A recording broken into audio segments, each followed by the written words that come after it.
अस्सलाम वालेकुम। आज की वीडियो में आपसे डिस्कस कर रही हूँ सेकेंड ईयर बॉटनी के इंपॉर्टेंट शॉर्ट क्वेश्चंस, यानी सेक्शन बी के अंदर कौन से सवाल करना सबसे ज़्यादा ज़रूरी थे। Board of intermediate education Karachi के तहत 2022 में जो पेपर होने वाला है उसमें कौन कौन से सवाल आपने करने हैं और वैसे भी क्या क्या चीज़ें आपने प्रिपेयर करनी थी उस पर बात कर लेते हैं। हमें पता ही है कि दो तरह से सवाल आ रहे थे सेक्शन बी में, एक 1 मार्क वाले, 2 मार्क वाले।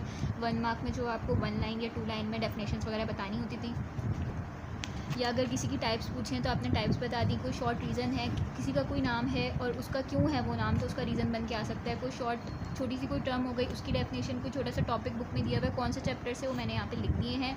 2, 3, 4, 5, 6 और 7 ये सबसे इंपॉर्टेंट चैप्टर्स है, जिसमें से वेरी शॉर्ट जो है वो बहुत ज़्यादा बन सकते हैं इनके टॉपिक्स में से, ठीक है।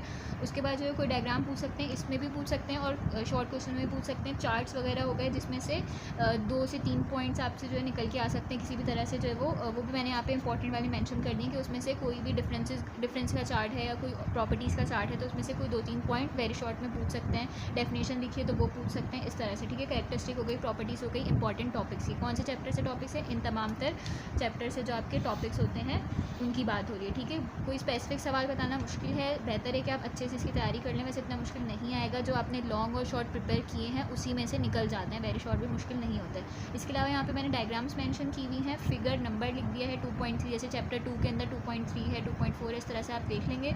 जिनमें मैंने स्टार किया है वो मुझे ज़्यादा इंपॉर्टेंट लगती हैं, आपने लाजमी करनी है। चार्ट्स देख लिया, टेबल मैंने लिख दिया जैसे कि टेबल 4.1 है, पेज नंबर 106 पे गिवन है। फिर एक ख्याल से फ्लो चार्ट टाइप है, पेज नंबर 146 के ऊपर डीएनए का शायद स्ट्रक्चर है, वो है क्रोमोसोमल स्ट्रक्चर था, उसके बारे में था, वो इंपॉर्टेंट लग रहा है। इस तरह से मैंने यहाँ पे मेंशन कर दिए टेबल के नंबर और साथ में आगे पेज नंबर, तो ये आप इसको देख लेंगे।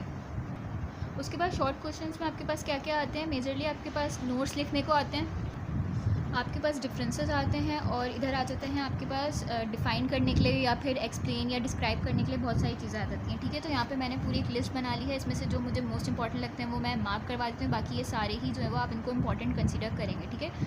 पहले नोट्स की बात कर लेते हैं जो मुझे सबसे ज़्यादा इंपॉर्टेंट लग रहे हैं। इसमें आ जाता है वर्नलाइजेशन वाला, सीड डोमेंसी वाला और कॉनिफरस फॉरेस्ट वाला, genetic code, significance of secondary growth और आपके पास जो है वो स्केलन कायमा टिश्यू। ये जो है मुझे मोस्ट इंपॉर्टेंट नोट लग रहे हैं। इसके बाद डिफरेंसेस देख लेते हैं। इसमें आपके पास आ जाएगा माइटोसिस मियोसिस का डिफरेंस। इसी के साथ ही टॉपिक है कि या तो आपसे ये भी कह सकते हैं डिफ्रेंशिएट करने के लिए कि इनकी सिर्फ सिग्निफिकेंस जो माइटोसिस की होती है, मियोसिस की जो सिग्निफिकेंस होती है, सिर्फ उसका डिफरेंस बता दें तो वो थोड़े कम पॉइंट्स बनेंगे। मेरे ख्याल से वो भी 3 से 4 पॉइंट बन जाते हैं उसके। और अगर आप माइटोसिस मियोसिस का सिर्फ डिफरेंस बताएंगे तो आप प्रॉपर डेफिनेशन वगैरह के साथ और क्या होती है, मतलब माइटोसिस किसको कहते हैं, मियोसिस किसको कहते हैं, पूरा बताएंगे। अगर सिर्फ सिग्निफिकेंस पूछेंगे तो सिर्फ उसका डिफरेंस बताएंगे, जो कि आपके बुक में टॉपिक के एंड में दोनों का अलग अलग दिया हुआ भी है, तो उसके पॉइंट्स को आप याद कर लेंगे या ईजी कर लेंगे, अपने नोट से देख लेंगे, ठीक है। ये मुझे इंपॉर्टेंट लग रहा है। डीएनए आरएनए वाला लग रहा है, ऑटोसोम्स और सेक्स क्रोमोसोम्स वाला लग रहा है। इसके अलावा हमारे पास जो है वो ये वाला भी मुझे इंपॉर्टेंट लग रहा है इस साल के लिए, और ये वाला भी आप देख लेंगे, ठीक है। ये वाला भी, ये जो मैंने इंपॉर्टेंट मार्क करवाए हैं इनको आपने अच्छे से देख लेना है, ठीक है। दोबारा दिखा देती हूँ, यहाँ पे ये सवाल थे, ठीक है। वीडियो पॉज करके आप इसको देख लेंगे कि मैंने यहाँ पे ये सवाल मार्क करवाए और यहाँ पे ये वाले, ठीक है। उसके बाद हम उस पर आ जाते हैं डिफ़ाइन टर्म्स, डिफ़ाइन जो करनी थी टर्म्स को, या एक्सप्लेन करना था, डिस्क्राइब करना था, इस तरह के जो सवाल आते हैं। तो इसमें मुझे सबसे इंपॉर्टेंट जो है वो टेस्ट क्रॉस लग रहा है, फोटो पीरियोडिज्म वाला लग रहा है, ये वाला लग रहा है, ये वाला भी लग रहा है, ये भी, और इसके अलावा आप ये भी देख लेंगे अच्छे से। इसके अलावा टाइप्स ऑफ आरएनए और आपका ये वाला सवाल हो गया, ठीक है। और कौन सा है, ये वाला भी, हाँ ये रहा ये वाला।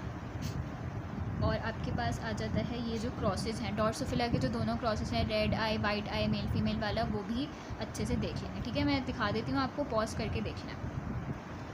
ये सारे सवाल हैं, ठीक है। इसमें यहाँ पे मैंने जो लिखा हुआ है, किसी को पढ़ने में मसला हो रहा है तो ये जो सवाल है कि एडॉप्टेशन टू कोल्ड और हीट स्ट्रेस, ये वाली, और जीरोफाइटिक एडॉप्टेशन जो थी, जो कि चैप्टर 1 में दी हुई, वो भी शॉर्ट के लिए इंपॉर्टेंट है। इसके अलावा पैथोजेनिक एडॉप्टेशन का सवाल इस तरह से पूछा हुआ था कि फर्स्ट लाइन और सेकेंड लाइन ऑफ डिफेंस क्या होती है प्लांट की। तो ये इस तरह से भी एक ही टॉपिक के अंदर जो चीज़ें होती हैं उसको घुमा फिरा के शॉर्ट में पूछ लेते हैं। तो यहाँ पर इस तरह से लिखने का मतलब ये था, जैसे मैंने इसके आगे लिख दिया है कि इस टॉपिक में से एक ये वाला रीज़न भी बन रहा था कि इंटरफेस को जो है वो रेस्टिंग फेस क्यों नहीं कहते, ये भी बुक में गिवन है, ठीक है। इस तरह से आपने सारी चीज़ें सही से देख ली। मेरिस्टेमेटिक टिश्यूज़ की टाइप्स, फंक्शन, डेफिनेशन सब कुछ सही से करना है। अगर मैंने यहाँ पे टाइप्स लिखा है तो उसका मतलब है जो डिलीशन, जो इन्वर्जन ये होती है वो भी आपने अच्छे से करनी है। तो यहाँ पे टॉपिक लिखने का मतलब यही है कि आपने इसको सही से पूरा देखना है कि इसमें से और भी छोटे मोटे सवाल बन सकते हैं, वेरी शॉर्ट में भी बन सकते हैं, ठीक है।